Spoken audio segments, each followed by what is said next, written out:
Boa noite, doutora Cília. É um prazer muito grande recebê-la no primeiro programa que estou fazendo. A senhora me dar essa honra tão grande. Boa noite, Graça. E para mim foi um prazer.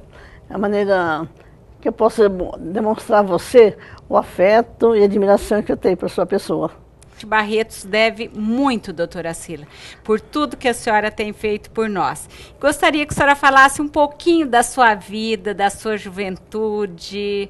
Eu sou filha de Antenor Duarte Vilela e Ruth Vieira Vilela. Nós viemos de Minas Gerais. Você nasceu ali pertinho da gente também, né? Mas eu vim muito nova para Barretos. Eu vim com 3 anos de idade, sabe?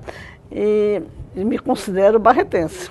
Eu não sei se já te contei que me brincavam comigo quando eu ia lá, Sacramento é minha terra. E eu já te contei, e achei engraçado, que foi um ano atrasado, me ofereceram o título de cidadã barretense, né? E eu fiquei, não, estou muito ofendida. Mas por quê? Porque eu sou barretense. Me chamam de paulista lá em Minas, eu sou barretense, né, Graça? De corpo e alma, de corpo né? E alma. Como diz o eu vivi ditado. aqui em Barretos todo o tempo de infância, fiz o primário, o ginásio, aqui em Barretos. E aí a senhora fez cursinho ou entrou direto na faculdade Não, de medicina, a gente tinha que doutora? fazer pré-médico, entende? Depois que você terminava o ginásio, a gente tinha 2 anos, tinha o científico e tinha clássico. Científico seria para engenharia e medicina, e clássico para direito e letras, né? E eu fiz científico, 2 anos. Aí você fazia vestibular para entrar na faculdade. Eu gostava muito de estudar, Graça. Era uma pessoa estudiosa, muito estudiosa, e tudo para mim estava bem. E qual a faculdade que a senhora fez, doutora? Eu fiz a USP de São Paulo, Pinheiros. Sabe em Pinheiros? Eu estava aqui em São Barretos, e terminando o ginásio, e para escândalo das irmãs, imagine eu fazer medicina.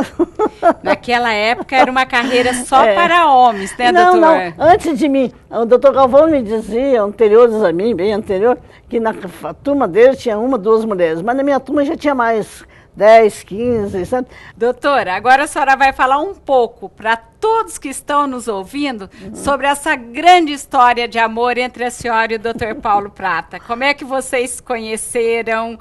Toda aquela história que eu sei que deve ter sido maravilhosa. Sim, realmente foi uma história muito linda. Mas olha, como foi que nós começamos? Tudo foi o seguinte, eu estava aqui em Barretos e queria ir para fazer medicina. Desde 4 anos de idade eu falava que ia ser médica, não sei porquê. Então, eu perguntei assim, eu quero ir a uma boa escola, qual é a melhor escola do Brasil? Olha a minha pretensão, estudando aqui em Barretos. Então, e tem que servir de exemplo para as pessoas, né? Aquilo, lutar por aquilo que a gente quer, né? Eu perguntei, bom, é a USP de São Paulo, é a única de padrão A da América do Sul. E eu falei assim, é exatamente para lá então que eu vou. E interessante que essa frase que eu falei aqui em Barretos, o Paulo fez isso em Santos, com os pais dele. Falou assim, qual é a melhor escola de medicina? É para lá que eu vou. É interessante, né? Sem nos conhecermos. E durante o exame vestibular, na minha época, nós fazíamos exame oral. Hoje não fazem mais. Então, aquelas várias bancas com os livros docentes fazendo exame lá com turmas, né? E eu fui um dia, durante o exame vestibular, eu falei assim, eu vou ver o exame oral da biologia. E eu teria que fazer no dia seguinte, e eu falei, bom, eu vou lá ver o exame de biologia. Para ver como é que era, pra né? Ver, exatamente, como é que era o exame, porque eu queria saber se eu sabia responder os pontos, como estavam respondendo, como é que era o exame. E foi, quando cheguei no anfiteatro lá, que estava fazendo exames orais, eu sentei, na primeira banca que eu sentei para assistir o exame, era o Paulo que estava fazendo o exame, eu não sabia. E ele fez um exame muito bonito. O Paulo foi sempre assim, um aluno de ponta, primeiro aluno de classe, sabe? Aliás, na minha classe, todo mundo foi primeiro aluno de classe. De nada. Todos eram bons, doutora, que felicidade. Muito estudiosos. Nós entramos lá com diferença de décimos uns dos outros, entende? Olha, que Mas fantástico. então o Paulo estava fazendo o exame dele, eu acompanhando, achei que ele estava fazendo muito bem, eu respondia, o que ele respondia, eu respondia aqui também, bom, eu sabia o ponto igualzinho a ele, e depois fui ver outras bancas. Quando terminou o exame, no fim da tarde, eu passei por ele, ele estava parado numa porta. E eu sempre fui extrovertida, muito alegre, muito brincalhona. Eu passei por ele, estava parado lá, ele sério, sabe? Você fez sério. Assim, eu passei e falei assim, moço, no mínimo você vai tirar 10, viu?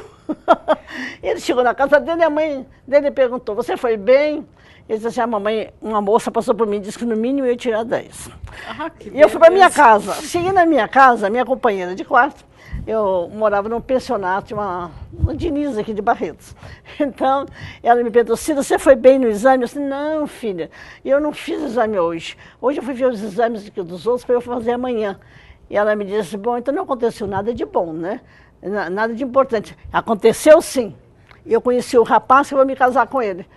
Olha, doutora, então durante a faculdade vocês namoraram? Casaram e tiveram a primeira filha. A primeira filha. E o seu pai, ele aceitou esse casamento? Deu apoio para vocês? Como é que foi o seu antenor? A história dele é bonita porque ele começou ele gostava da parte rural e levava assim bois para o sertão, junto em comitiva, para vender. Ele ia assim como tropeiro junto. O dinheiro que ele ganhava nessa viagem, ele comprava bois e vinha para Sacramento com aqueles bois. Na outra viagem, assim, fazia negócio. No minuto, ele foi crescendo. Aí eu me lembro que ele comprou um sítio, ele comprou um sítio, depois uniu o sítio, e no fim nós chamamos de fazendinha. Eu descobri alguns anos depois que a fazendinha tinha apenas 3 mil alqueires. Que maravilha! Ele era um homem muito assim, preparado, tranquilo. Quando eu saía com o papai, eu olhava para o céu assim, ele conhecia toda a astronomia, o que ele falava, sabe? Sabe o que está grego, latim, francês, português?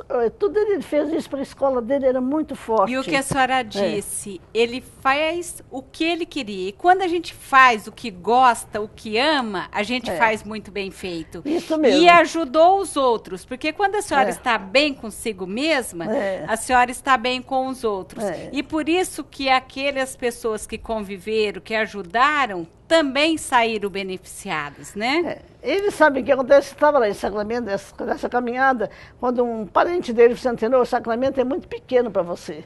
Seu time comercial é alguma coisa especial, é um dom de Deus. Você tem que ir para Barretos, lá é o centro mesmo, de boi, onde você se desenvolver. Da pecuária. E era o segundo centro do mundo naquela ocasião, os anos 30, 28, não sei. Segundo centro, primeiro era Chicago, depois Barretos. Aí ele veio para Barretos e realmente aqui ele se desenvolveu, né? E a senhora falou uma coisa muito bonita, doutora, que eu acredito que é o dom de Deus, que nada é por acaso, né? Que Deus coloca as coisas na vida da gente. E esse momento aqui que a senhora está tendo a oportunidade, e nós mais ainda, porque é um momento assim dignificante, a ouvi-la falar da sua vida, de Deus, da sua família, do seu marido. E eu queria que a senhora falasse um pouquinho também dessa sua luta, como a do seu pai, que também foi uma grande luta. A senhora desbravou, naquela época, como mulher, ser médica e médica cirurgiã.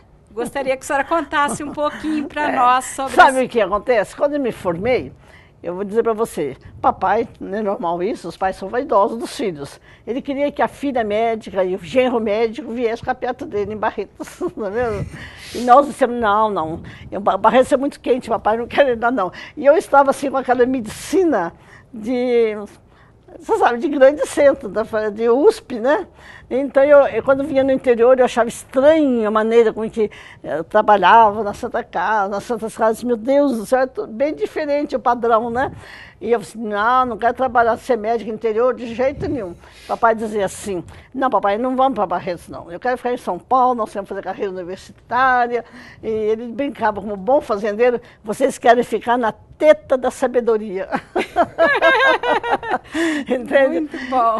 E nós ficamos mesmo. O Paulo quis fazer carreira universitária e eu também, muitos anos. Tanto é que todos os meus filhos, tive 5 filhos, nasceram todos em São Paulo. E muito lá. Depois é que nós viemos para o interior, tudo isso por Deus. Eu nunca imaginei que viria para Barretos. Barretos era quente, a medicina que eu não gostava, você entendeu?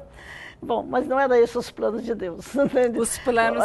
Os planos de Deus era que nós deveríamos, eu e o Paulo, deveríamos fazer uma bagagem bem feita, porque era aqui que nós deveríamos desenvolver mesmo os nossos talentos médicos e realizar o plano de Deus nas nossas vidas, né? E na vida dos outros. Então, nós ficamos lá para entender o que é mesmo uma medicina de alto padrão. E hoje eu olho para trás, Graça, eu tenho idade suficiente para compreender o que aconteceu com a minha vida, do Paulo, do hospital e por que aconteceu, entende? Eu acho que tudo que nós temos na vida é fruto do amor de Deus para os filhos dele, né? Ele tem um plano de amor para todos nós. Tem paciência, espera, vai devagar. E eu digo sempre quando eu faço assim, entrevistas lá com os médicos no hospital, olha aqui, esse hospital não é nosso, esse hospital é de Deus. Nós somos apenas os tijolinhos da construção dele. Se a gente tem que ter vaidade, é de saber que fomos escolhidos para Deus, para ser os tijolinhos deles, né? Então, eu acho que Deus queria um hospital, toda a nossa vida, esse plano de Deus para este hospital. Hoje eu olho para trás e assim, a bagagem do Paulo é muito bonita. Ele era muito estudioso, e assim que nós formamos, ele era da segunda enfermaria do professor Vasconcelos, né, de cirurgia, era assistente. E todo o tempo lá ele desenvolveu estudando bastante, publicando muitos trabalhos. Ele foi detentor de muitos prêmios, muitos títulos. Eles brincavam, Prata, você vai apresentar seu trabalho nesse congresso? Então não vamos não, você já ganhou. E ele ganhava todas essas medalhas bonitas, assim. Eu me lembro a melhor medalha que eu achava bonita de Mundo Vasconcelos, a medalha de ouro, o melhor cirurgião do ano. Claro que foi do Paulo. Então, essa bagagem, hoje eu falo sempre para os médicos, eu conto para eles, não é com vaidade, para você saber por que Deus quis que o Paulo fizesse essa bagagem. Para abrir as portas deste hospital, você sabia? Eu fui para, assim, nós formamos, eu fiquei, te disse, na enfermaria do professor Medina, o Paulo falando de Mundo Vasconcelos, eu fui com o Delácio, eu falei ginecologia e obstetrícia. Mas à medida que o Paulo fazia cirurgia geral, era um grande cirurgião, ganhava prêmio de cirurgião, ele começou a se interessar, veja os planos de Deus, por câncer, especializar em câncer. Sabe, interessante. E eu estava no Medina, gostando tanto de cirurgia, e de repente o câncer vem da Alemanha, prevenção de câncer e alguma coisa mais, Papa Nicolau, toda essa historiada. E quem se interessou lá do professor Medina? Justo eu. Por quê? Eu gostava de cirurgia. E o pessoal... Colposcopia, por exemplo, é muita imagem, né? É diferente. E eles diziam, como você gosta, engraçado, né, Cida? Eles não era muito conhecido naquela época, estava vindo, Papa Nicolau estava mais nos Estados Unidos, a Alemanha estava com colposcopia, o Ganso veio para cá, eu fui aluna dele e me interessei. Trabalhei muito lá, fui chefe do serviço, professor Medina, de prevenção de câncer, colposcopia, histologia oncótica, Papa Nicolau. E por quê? Porque Deus estava me preparando para vir para um hospital de câncer. Naquela época eu não sabia. Porque o reitor pediu na época para a família não permitir que nós viéssemos para o interior, né? Então, o Teófilo, que foi o genro do papai mais velho, falou assim, papai, olha, Antenor, não sabia que o Paulo era tão grande assim, tão importante, nós não vamos permitir que ele saia de São Paulo. E o papai com o pezinho no chão falou assim, olha, isso é problema deles, Teófilo, é problema do feijão e do sonho. É verdade, carreira universitária é sonho, né? Muita luta, muito trabalho, pouco dinheiro, né? Com 5 filhos, né? E o feijão seria a luta aqui no interior. Né? E a gente aqui, foi assim, nós preparamos para vir para o interior. E, doutora, e um pouco, que eu sei muito pouco, aí vocês vieram e parece que a senhora e o doutor Paulo sempre fizeram muito mais pelo próximo, nunca pensaram no capital financeiro, vocês sempre pensaram no capital humano. E o seu pai nisso tudo? Porque deve ter sido difícil para ele enquanto capitalista, né? Não, foi muito bem. Eu vou te dizer, papai e mamãe adoravam o Paulo, entende? Papai tinha assim, muita ligação comigo, era aquela filha que ele admirava, nós éramos muito amigos, muito ligados, né? Então, quando ele foi fazer o testamento dele no fim da vida, a filha que ele chamou em segredo para fazer fui eu. Nós éramos muito unidos. Ele queria muito que eu ficasse aqui. E o Paulo, a mamãe dizia assim, que era o homem mais perfeito que ela conheceu na vida dela, chamava Paulo Prata. E o papai dizia assim para os amigos dele, gente, ninguém tem um genro como eu, um genro distinto, com tantas qualidades, e idealista. Ele não pensa em ninguém, ele só pensa nos outros. Então, olha como Deus colocou no coração do papai e da mamãe essa apreciação pelo Paulo. Porque eles foram muito importantes na vida do hospital, na nossa vida inicial, mas muito importantes. Não fora eles, nós não teríamos chegado onde chegamos. Nós chegamos aqui em Barretos, papai pediu, você não quer comprar esse hospital? Fomos lá, achamos velhíssimo, mas o Paulo tinha um grande nome, que é o Daí Pacheco Pedroso, que construiu o Hospital das Clínicas de São Paulo, era médico, era administrador hospitalar, e ele era tio torto do Paulo. E o Paulo chamou, você acha que eu compro esse hospital velho aqui? Daí, ele disse, eu vou arranjar esse hospital para você. Veio com o engenheiro, Bros, e construiu aquele hospital velho, e ficou uma belezinha. E imagine, há 50 anos atrás, foi uma coqueluche bonitinha, entende? Bom, inaugurou o hospital muito bem, e o hospital começou como hospital geral. Mas depois, uns quase 3 anos, o Paulo chega perto de mim, e aí vai transbordar o verdadeiro homem que o Paulo era. Cecília, olha, vamos pegar esse hospital, tem tanto hospital geral no Brasil, vamos fazer um hospital especializado, hospital de câncer. Sabe, eu vejo, estou aqui em Barretos e eu tenho muita pena de ver os pobres cancerosos que vêm aqui. O que acontece é que eles não têm dinheiro para pegar a condução para São Paulo, ficar na fila lá, não tem dinheiro para comer, para hotel, para nada. E os coitadinhos acabam morrendo aqui, mais ou menos na miséria, porque a família que tem um canceroso, os pobres, põe uma cruz em cima, está morto. Sinal verde, todo mundo põe a mão e não entende. Então eu vejo o que eles fazem, que o Paulo entendia, ele era especialista. O que eles fazem, apressam mais a morte, em vez de ajudar. Então, a gente poderia fazer um hospital de câncer para os pobres. Vou te explicar bem por quê. Eu entendia muito bem. O Paulo era um homem profundamente ligado aos pobres. Ele era filho de um médico que era escritor também. O Dr. Ranulfo Prata publicou muitos livros, foi premiado pela Academia Brasileira de Letras, e livros dele foram traduzidos no exterior.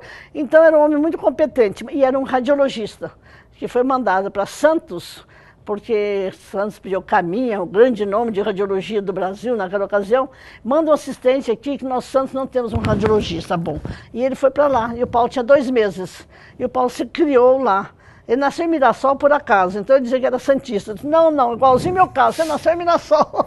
Mas ele se criou lá em Santos, e junto daquele pai, que era muito inteligente, um grande médico, um escritor famoso, a casa dele era frequentada por poetas, por escritores, e o pai era filho único. O pai era muito severo, queria que aquele moço fosse alguma coisa muito grande. Ele, com 4 anos, já começou a estudar línguas. O Dr. Paulo. Ele falava 6 línguas, o Paulo. O pai dele fazia ele estudar literatura do mundo inteiro, conhecimentos de político. O Paulo tinha uma cultura muito grande. Ninguém entende, mas Deus queria isso, porque ninguém podia fazer esse hospital como com viseiras. Tinha pessoa que enxergasse longe horizontes. E ele teve esta desenvoltura de cultura junto do pai, que era um homem muito culto. Cida, vamos fazer um hospital para os pobres? Vamos fazer esse hospital utilitário? Vamos ter preferência para os pobres nesse hospital? Então, eu vou preparar um conjunto aqui de papéis, de programação, que eu idealizo, e vejo se eu consigo fazer o primeiro hospital de câncer no Brasil, no interior. Não era comum, só tinha nessa capital. Para o pobre é muito difícil na capital. Nossa, bom, então ele preparou grande. tudo direitinho e foi para São Paulo e me disse assim, isso era em junho mais ou menos. Até dezembro eles já deram licença, porque naquela época tinha que falar com o CRM, com igreja, membros do conselho, não sei o que lá. Era desse jeito para conseguir as coisas. Então ele foi para lá com a bagagem dele, toda arrumadinha para pedir fazer o hospital de câncer aqui no interior. E até o fim do ano nós sabíamos alguma coisa. Aí voltou uma semana depois com tudo prontinho, licença, tudo. Mas Prata, disseram ele, ninguém melhor que você.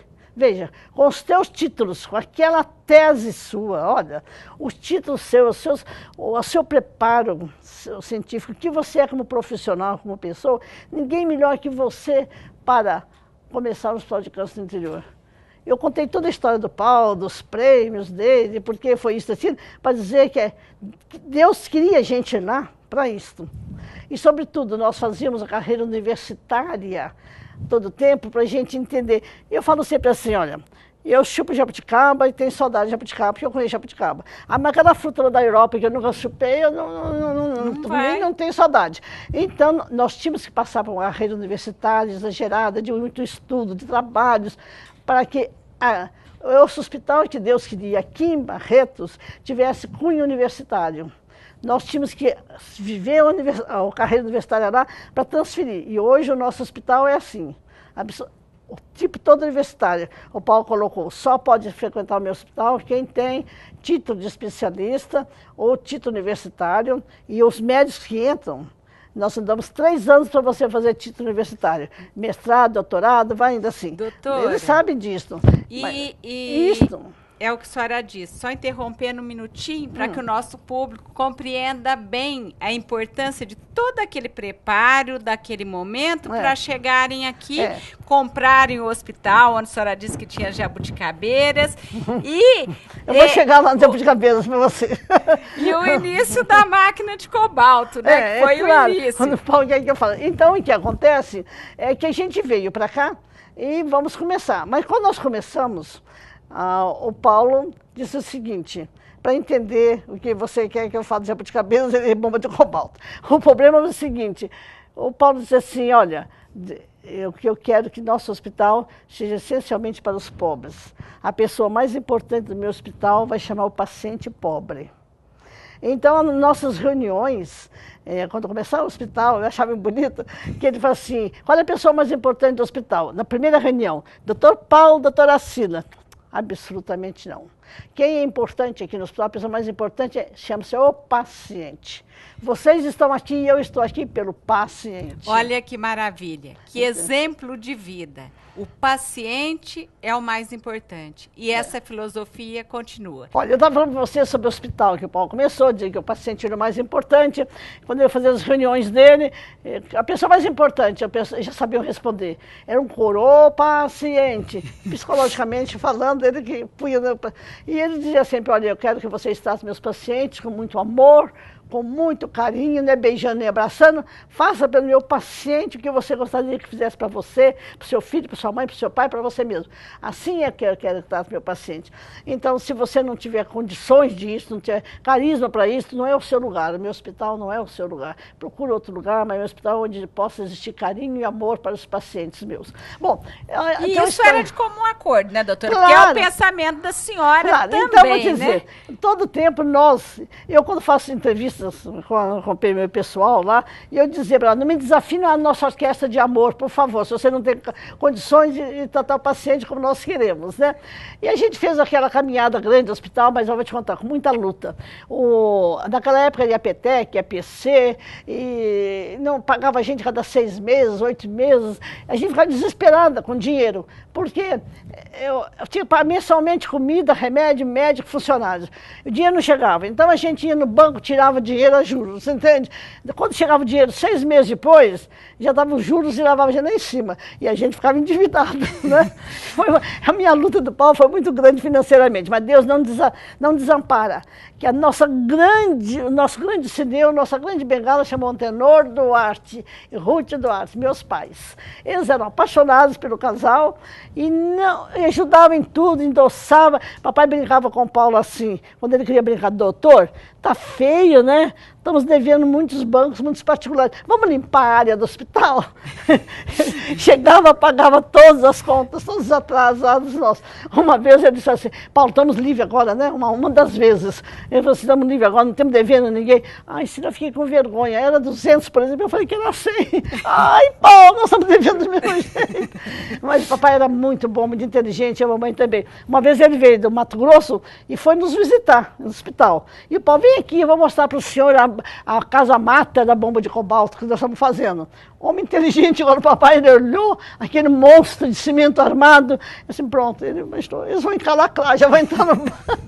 E ele falou assim, na mesma hora, olha, sabe o que eu vim falar para vocês? Estou chegando no Mato Grosso. Eu vim contar, doutores, que eu vendi aquela boiada, que eu pus de sociedade com vocês. Lembra? Mentira dele, não tinha falado nada. Sabe, eu pus sociedade o ano passado, né? Mas eu vendi agora, deu tanto lucro, tão bom. Vocês querem agora duplicar o capital, comprar mais bois, ou vocês estão precisando de dinheiro? Então, o Paulo falou, não, seu Antenor, nós precisamos do lucro, nós precisamos do... Você quer um pouco do lucro? Não, seu Antenor, eu quero todo o lucro e o capital também.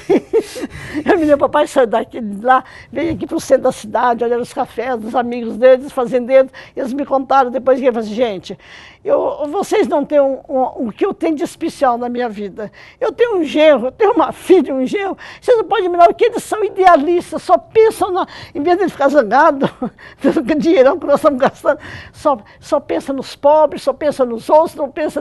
Eu nunca vi tanto idealismo desse jeito. Mas foi assim, Deus nunca nos abandonou. Papai nos ajudou muito, e nós só conseguimos chegar aonde chegamos por causa do papai, porque o Paulo logo de início quis fazer uma fundação Pio XII no hospital, porque naquela época não era como hoje o SUS, que todo mundo tem direito. Tinha os pobres que não tinham direito a nada. Então fizemos fundação Pio XII para que os pobres recebessem também o tratamento, né?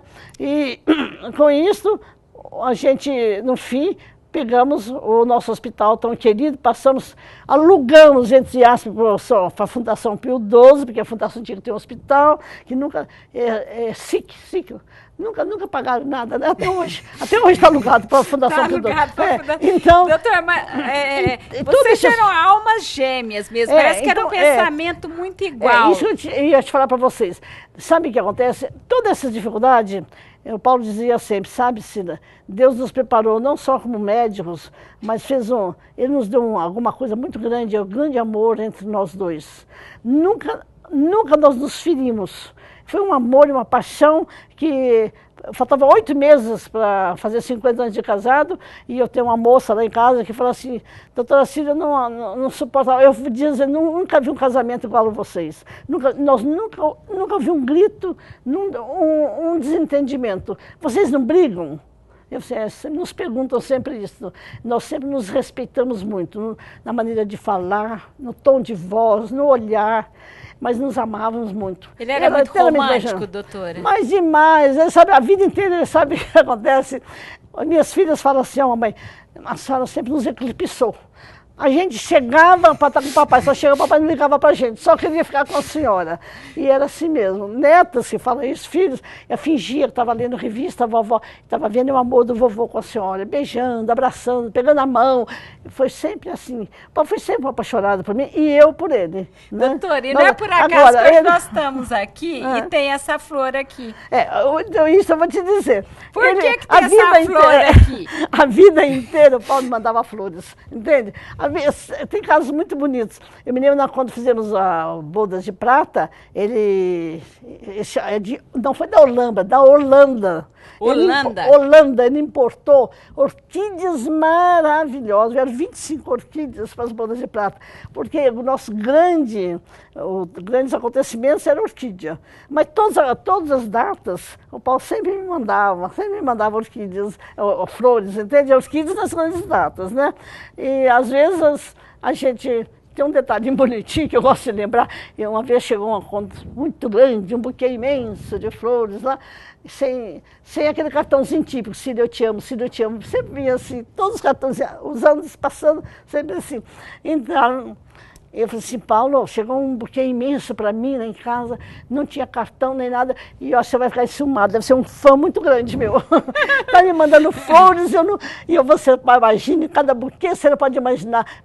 Ele sorriu, falou, sabe, por que será que ele me mandou, hein, Paulo? Ele disse, acho que eu sei, o que é? Por causa daquele sorriso maravilhoso que você deu para ele ontem à noite. Você pode imaginar, ele tinha essas sensibilidades, entende? Tudo esse trabalho... A luta dele foi muito grande, o Paulo lutou muito para conseguir esse hospital, lutou com a parte financeira, mas ele teve grandes pessoas que entenderam ele. Teve um amigo dele, esse Antônio, já ouviu falando Pimpão, Antônio Cândido de Paula? Já. Muito amigo do Paulo, eu adorava o Paulo. Eu falei, doutor Paulo, se eu precisar de alguma coisa de dinheiro, não esqueça de mim. Você pode imaginar. O pai do Aloysio, o pai do Aloysio. E ele falava para os filhos, olha gente, vocês têm que estar atentos às necessidades do doutor Paulo, viu? Porque a gente tinha necessidades financeiras. O Joãozinho Borges falava assim, eu nunca vi gente tão sem inteligência como vocês dois. O pai seu enriquece todo mundo aqui, um homem como seu pai. E vocês ficam correndo atrás de dinheiro lá no hospital. Doutora, eu sei que a senhora não gosta de falar, de dar entrevista, de receber homenagens, e a senhora esteve aqui conosco, com a nossa população, contando muito de coisas importantíssimas. O amor, a paciência, a perseverança, com a intenção de que ele seja um programa de histórias de vidas, vidas que nos ensinem, que nos acalentem, que nos façam cada dia melhores.